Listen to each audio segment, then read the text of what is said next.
Welcome back, welcome back. This week's topic is lessons from the letter Dalet. So prior to the Chet of the Eitz Hadas, before Adam and Chava ate from the Eitz Hadas in Gan Eden, the world was in a state of perfection. Everything was exactly the way it was supposed to be. Once they ate from the Eitz Hadas, once they had the Chet of the Eitz Hadas, so everything changed. And one of the things that changed was that HaKadosh Baruch Hu cursed the earth. And the pasuk says in Parashas Bereshis in Perek Gimel, pasuk Yudches, the pasuk says, "Koitz v'dardar tatzmiach lecha." Thorns and thistles are going to grow from the ground, besides for the grass that's going to go to the ground. That now that it's post the Chet of the Eitz Hadas, you're not just going to have sweet grass going from the ground and other beneficial things that sustain life that are going to grow from the ground. You're going to have mixed in with the beneficial produce that grows in the ground, you're going to have mixed in these thorns and these thistles. And Yaakov Meir Shechter explains that this is alluding to a deeper concept, that prior to the Chet of the Eitz Hadas, so everything was connected to HaKadosh Baruch Hu, everything was unified and was ba'achdos with HaKadosh Baruch Hu. After the Chet of the Eitz Hadas, there was a tremendous mix of good and bad. Toiv v'ra started getting mixed together after the Chet of the Eitz Hadas. And Yaakov Meir Shechter says this is what's alluded to in the pasuk of Koitz v'dardar tatzmiach lecha, that you have thorns and thistles that are growing mixed in together with the grass and the good produce that's going from the ground. This is alluding to the concept of the bad now being mixed together with the good. Rav Nachman develops this idea a little bit further, and he says, and this is brought down in Kutim Moran, this is in Torah Yud Ois Hey. He says that you have the word Echad, Aleph Ches Dalid, and you have the word Acher, Aleph Ches Reish. Echad meaning one, Acher meaning other. And the difference between the word Echad and the word Acher is whether or not there's a Dalid or a Reish at the end of the word. And it says Rav Nachman that the difference between the Dalid and the Reish is in the little Nikuda, the little point at the end of the Reish sticking past the leg of the ice of the letter. That's what makes it now that it's no longer a reish, it's now a dalid. When it has that little point added on to the end of the letter, it is now a dalid instead of the reish. And Rav Nachman says that at tzaddik, what does he do? He grabs a hold of that nekuda. He grabs a hold of that point, making it into a dalid and not a reish, making it into the word echad and not the word acher. So what does this mean? What does this mean that Tzaddik's grabbing a hold to this point of the Dalid, turning the word into Echad instead of Acher? What's going on over here? So what it means is, Rav Nachman says, Echad, what is Emunah? Emunah is that Hashem Echad, Ein Od Milvado, Hashem is one, there's nothing except for, and nothing outside of Hashem. Everything else that we see in our lives, that seems to be an intermediary or whatever it is merely a shliach of Hashem. Echad is Hashem Echad, there's only Hashem, there is nothing else outside of Hashem. Acher is when we get confused and we think that there's something other than Hashem that's playing a role in deciding what's happening in our lives. Maybe we think it's a doctor, maybe we think it's a boss, a judge, whatever it is.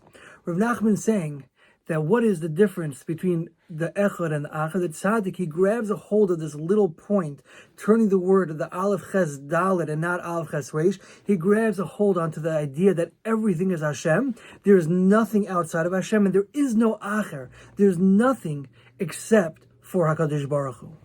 And Rav Nachman says, this is what's alluded to, and this is what's hinted to in the pasuk of Koitz v'dardar tatzmiach lecha. The thorns and thistles are going to grow from the ground. Dardar, says Rav Nachman, is Dalid Reish. It's alluding to this confusion between the Toiv and the Ra, between the Echad and the Acher, between the Dalid and the Reish, between that little point that makes it from a Reish into a Dalid, or from a Dalid into a Reish. This is the Avodah in our lives. We need to find that point of the Dalid. We need to take it and find the Echad in our lives and not the Acher.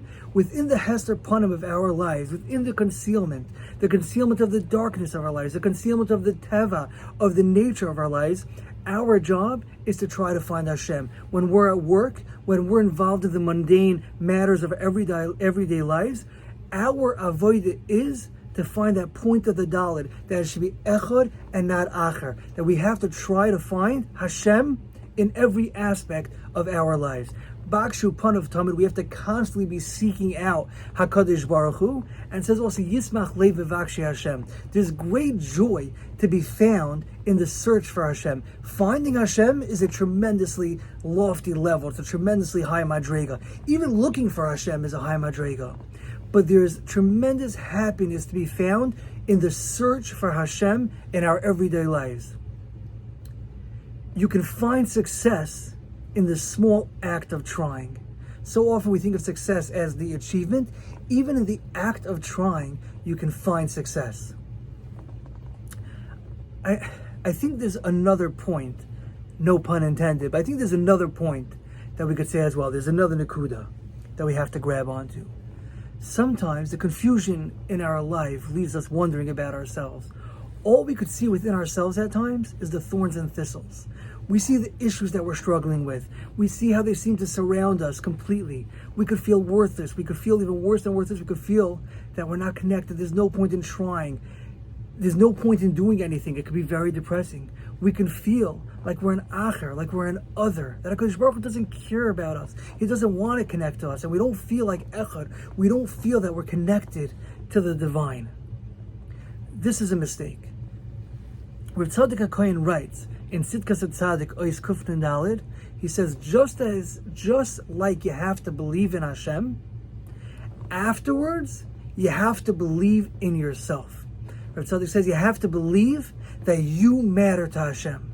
The question is, when you're going through the struggles, when you're going through the darkness and the concealment and the different issues that we have in our lives, how do we find this idea that we matter? How do we come to believe that no, we do matter to Hashem? When we're feeling like an acher and we're not feeling like an echad, how do we tell ourselves that no, we do matter to Hashem, that we are important to Hashem, that Hashem does care about us?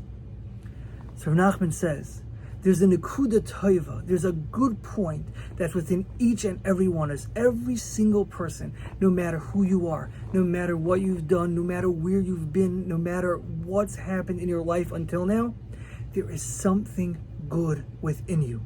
There is a good point, a nekuda toiva within you.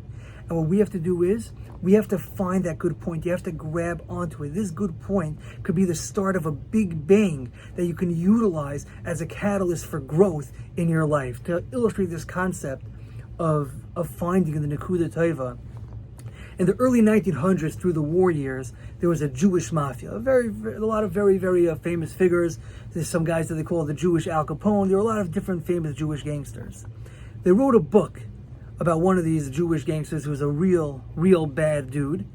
And they wrote about a book about him. And the title of the book is, But He Loved His Mother. And it just goes to show that even about this gangster, this really bad guy who did a lot of terrible, terrible things, they were still able to find, for the title of the book, a nekuda toiva in him, that he loved his mother. And you know what? It works the opposite way as well. Mothers love their children. Why? Because they see the nekuda toiva in their children. They see the good points in their children. They see what's good, what's cute, what's zis, what's sweet in their children. They're not focusing on the bad. They're not focusing on maybe the couple of issues that their child has. They're focusing on what's good about their child. And it's really like that in every relationship that we have. Every relationship we have with anyone, anybody that we love our spouse, we love our children, we love our parents, we love a friend. Anybody that we love, what is it? It's that we see the good in them. We focus on the good in them, and we don't focus on the bad stuff that they have. If we would shift the focus to the bad stuff, all of a sudden we would find that we have a very hard time loving them. But a good relationship is predicated on the fact that we're looking at the good within them. The problem is that so often, that same compassion we could have for a friend, the same good eye that we can have for somebody else, when we look at ourselves in the mirror, we can't look at ourselves in the eye. All of a sudden the compassion's out the window. We talk to ourselves so critically. We say things to ourselves that we would never say to anybody else. You know, there's a mitzvah in the Torah, v'ahavta l'reacha kamocha, you should love your fellow like you love yourself. Well, think about what that means for a minute. If you have to love your fellow like you love yourself, that means the prerequisite is that you have to love yourself. How do you love yourself? It's by looking within you at the stuff that are good, at the stuff that you've done right, at the milas that you have, about the strong points, the good points that you have. We have to look for them, find them, and grab a hold of them. Let's try to live a little higher and try to find that nekuda, that point in our lives to go from acher to echad, from outside of Hashem to everything is Hashem. Let's try to realize that Hashem is the one controlling our lives and there's nobody and nothing outside of Hashem. Let's try to realize that everything else is just the shliach of Hashem. And when we're down in the dumps, let's try to find Hashem by looking for that nekuda tova, for looking for those good points within ourselves. Let's try to water that good point a little bit, day by day, so that we could grow something great and not just the thorns and thistles.